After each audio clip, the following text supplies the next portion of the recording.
Penyidik kasus Vina Cirebon diganti, Kapolda Jabar enggan mundur. Usai Peggy Setiawan dinyatakan bebas dari tuduhan tersangka kasus pembunuhan Vina Cirebon dan Eki, seluruh penyidik yang mengawal kasus tersebut dibabat. Kapolda Jabar, Irjen Pol Ahmad Wiyagus, ternyata tak hanya diam di balik layar, ia mengganti semua penyidik kasus pembunuhan Vina Cirebon. Diketahui, Vina adalah gadis 16 tahun asal Kampung Samadikun, Kecamatan Kejaksan, Kota Cirebon, Jawa Barat, yang tewas bersama kekasihnya, Eki, di Jalan Raya Talu, Kecamatan Talun, Kabupaten Cirebon, Jawa Barat pada Sabtu tanggal 27 Agustus tahun 2016. Keduanya disebut menjadi korban penganiayaan geng motor. Terbaru dari kasus pembunuhan Vina Cirebon itu, Peggy Setiawan, yang sebelumnya ditetapkan sebagai tersangka pembunuhan dinyatakan bebas lantaran gugatan pra-peradilan yang diajukannya dikabulkan hakim. Awalnya, Kapolda Jawa Barat Irjen Pol Ahmad Wiyagus diminta mundur dari jabatannya. Hal itu dikarenakan Irjen Pol Ahmad Wiyagus dinilai tidak tegas dalam kasus Vina Cirebon.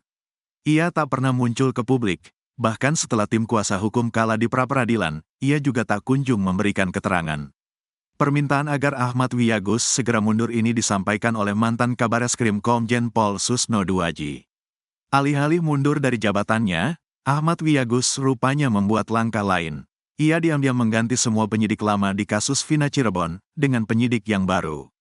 Hal itu diungkap oleh penasihat ahli Kapolri Irjen Pol Purn Arianto Sutadi di acara Indonesia Lawyers Club, Kamis, tanggal 11 Juli tahun 2024. Arianto Sutadi mengaku sempat menelepon Kapolda Jabar terkait kehadirannya di ILC.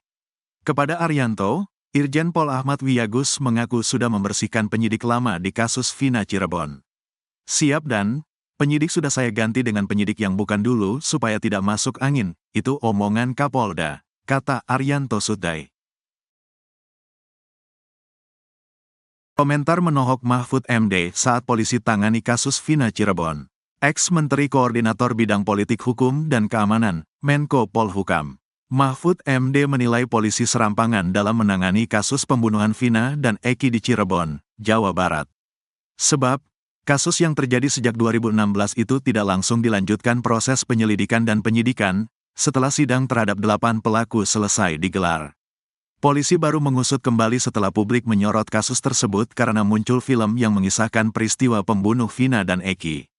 Menurut saya ini serampangan. Serampangannya kenapa? Serampangan begini. Karena kasus ini kan 2016. Dikatakan ada buron ABC kemudian hilang kasus ini. Baru muncul lagi sesudah ada film, ujar Mahfud dalam program Rosi Kompas TV, Kamis, tanggal 11 Juli tahun 2024, malam. Setelah film Vina sebelum 7 hari, baru orang ingat lagi itu, lalu dikejar lagi oleh polisi, sambungnya. Menurut Mahfud, polisi tetap melanjutkan pencarian 3 tersangka yang dinyatakan kabur dan belum tertangkap, setelah majelis hakim memutus bersalah 8 tersangka pembunuhan. Apalagi, kata Mahfud, penetapan 3 tersangka yang masuk dalam daftar pencarian orang, DPO, itu juga dicantumkan dalam dakwaan jaksa dan putusan pengadilan. Kemudian kan katanya 3 DPO, lalu diumumkan yang 2 itu fiktif, tidak ada. Padahal itu putusan pengadilan, dakwaan jaksa yang kemudian dicantumkan di putusan pengadilan.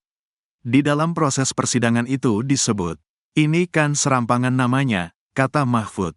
Atas dasar itu, Mahfud menilai bahwa tindakan kepolisian sudah lebih dari sebuah ketidakprofesionalan. Patut diduga ada upaya-upaya melindungi sosok tertentu dan mencari kambing hitamnya. Sehingga waktu itu saya hanya menyatakan ya itu lebih dari unprofesional. Itu kira-kira akan melindungi nama seseorang dan mencari kambing hitam. Tetapi kita buktikan dulu. Nah sekarang sudah terbukti, ungkap Mahfud. Bukti yang dimaksud Mahfud terkait putusan sidang pra-peradilan terhadap Peggy Setiawan bahwa penetapan tersangka pembunuhan tidak sah dan harus dibebaskan. Diberitakan sebelumnya, dalam amar putusannya dibacakan pada Senin, tanggal 8 Juli tahun 2024, Hakim Tunggal PN Bandung Eman Sulaiman mengatakan, gugatan itu dikabulkan karena tidak ada bukti Peggy pernah diperiksa oleh Polda Jawa Barat sebelum ditetapkan sebagai tersangka. Selain itu, Hakim Eman menyatakan penetapan tersangka tidak hanya dengan bukti permulaan yang cukup dan minimal 2 alat bukti, tapi harus diikuti adanya pemeriksaan calon tersangka yang termaktub dalam putusan Mahkamah Konstitusi, MK. Hakim juga menyatakan tindakan Polda Jabar menetapkan Pegi sebagai tersangka dugaan tindakan perlindungan anak, pembunuhan berencana, dan pembunuhan, tidak sah dan tidak berdasarkan atas hukum. Mantan Intel bocorkan sosok Pegi Perong asli, sebut ada yang melindungi. Informasi sosok Pegi alias Perong yang asli bocor setelah diungkap oleh orang yang disebut mantan Intel. Pegi alias Perong yang asli pun disebutkan kini masih berkeliaran bebas. Sosok ini disebut masih cukup dekat dengan dunia kelompok bermotor atau geng motor. Hal ini diungkap oleh salah satu kuasa hukum Pegi Setiawan, Marwan Iswandi. Dia mengaku mendapat telepon dari seseorang yang tidak dia sebutkan namanya. Saya mendapat telepon pagi-pagi dari salah seorang, gak usah saya sebut ya, anggota Intel kah atau apa, yang jelaskan saya mantan anggota juga, kata Marwan Iswandi dikutip dari Kompas TV, Rabu, tanggal 10 Juli tahun 2024. Seseorang yang menghubunginya tersebut menginformasikan soal Pegi alias Perong yang sebenarnya. Dia menyebut bahwa Pegi Setiawan bukanlah orang yang dimaksud. Jadi ada telepon mengatakan, "Bang, sebenarnya Bang, si Pegi yang ditangkap itu menurut informasi bukanlah Pegi Perong," terang Marwan menirukan ucapan si penelepon tersebut. Kemudian dijelaskan soal sosok Pegi alias Perong yang asli. Yang ternyata memang nyata benar adanya ada sosok Pegi alias Perong yang asli. Pegi Perong yang asli ini disebutkan tergabung dalam sebuah kelompok geng motor. Pegi Perong itu memang ada Bang, tapi di geng motor. Saya bilang, tolong kamu dalamin lagi, ujarnya. Namun Marwan mendapat informasi bahwa persatuan geng motor yang di dalamnya ada Pegi alias Perong ini cukup kuat. Sehingga ada dugaan bahwa selama ini Pegi Perong yang asli ini terus disembunyikan oleh kelompok geng motor tersebut. Tapi gini Bang, orang ini mereka ini persatuannya mereka kuat Bang. Tapi yang jelas Pegi Perong itu memang ada. Menurut pengakuan dari orang yang menelepon saya, kata Marwan, Pegi alias Perong yang asli ini juga dikabarkan masih berkeliaran bebas di wilayah Cirebon. Ada di seputaran Cirebon itulah, katanya. Dia pun meminta kepada polisi untuk mencari Pegi alias Perong yang asli ini. Bahkan pihaknya juga siap membantu jika dibutuhkan. Makanya saya bilang agar aparat ini mencari informasi yang sebenar-benarnya, kita kan banyak intelijen kita, kata Marwan. Bahkan saya pun siap sebenarnya kita siap, kita cari sama-sama. Jangan sampai orang yang tidak bersalah dihukum, kasihan, sambung dia. Dia mengaku bahwa dia tidak rela jika pelaku sebenarnya di balik kasus Vina Cirebon ini masih berkeliaran. Saya tidak ikhlas orang yang ngebunuh ini berkeliaran. Saya siap membantu juga kok dengan cara jaringan-jaringan saya, katanya. Saya tidak mengatakan dari Intel atau dari mana.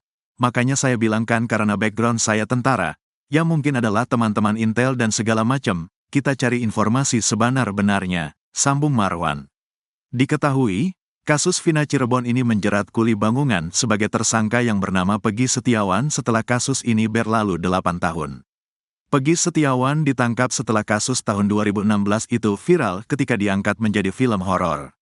Namun saat dibawa ke sidang pra-peradilan, penetapan tersangka Pegi Setiawan diputus tidak sah oleh Hakim Tunggal Eman Sulaiman di Pengadilan Negeri Bandung. Alhasil Pegi Setiawan yang ditahan Polda Jabar pun kini telah dibebaskan dan kembali ke kampung halaman di Cirebon.